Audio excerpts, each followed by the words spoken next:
Ay mga bossing, so magandang araw naman po sa inyo lahat. So ito naman po tayo, tutorial about Rider 150 carb new breed naman tayo mga bossing.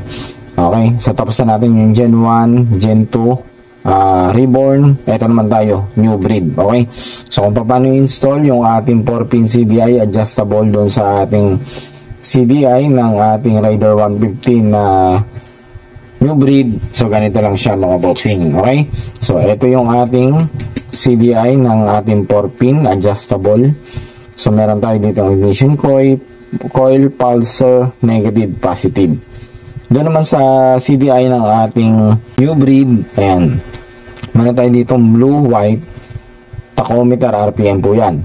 Yung black blue, black white, negative naman yan mga boss. Yung white blue, ayun naman, yan po yung ignition coil. Positive, ACC wire, pare-pares lang po yan. Kasi Suzuki po yung unit. Then, pulsar natin is green-white. Okay, so kung gagawin natin, simple lang. Yung ignition coil na ito, sa part na to, so mas maganda mga bossing, manlagay po kayo ng socket. Okay, so huwag na po ninyo itong puputulin. Okay, huwag nyo puputulin yan. Ang gawin lang po ninyo, hubutin lang po ninyo yung CDI. Okay, pag nabunan nyo yung CDI, itap lang po doon sa mga wiring. Hanapin lang po yung mga kulay. So, para mas madali, ito, sundan lang po ninyo ito. Ito, lagyan nyo ng socket. Parang ganito lang.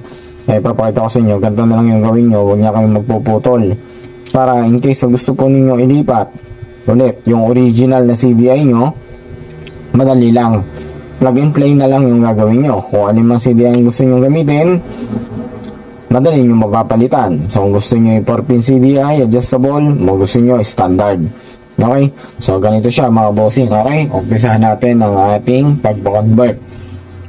Dito sa part na to sa itaas, ignition coil, hanapin po ninyo yung white na may lining na blue.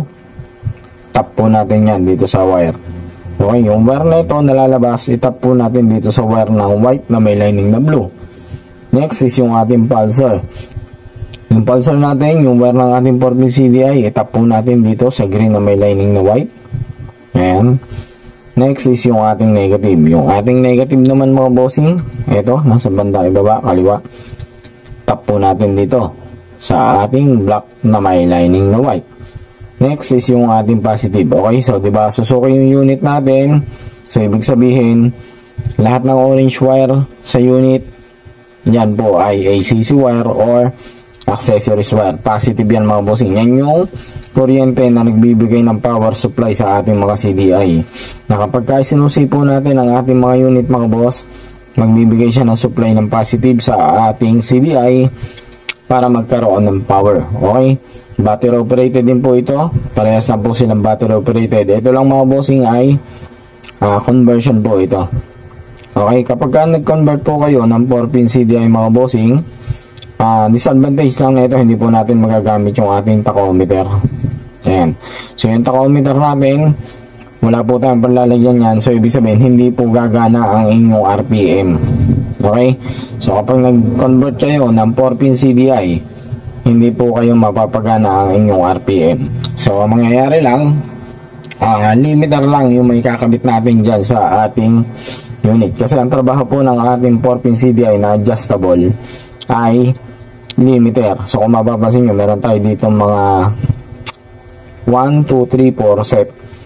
Dito po tayo nagbe-base ko ilang RPM puputok or magpuputol-putol. Ibig sabihin, maglilimiter ang inyong kuryente.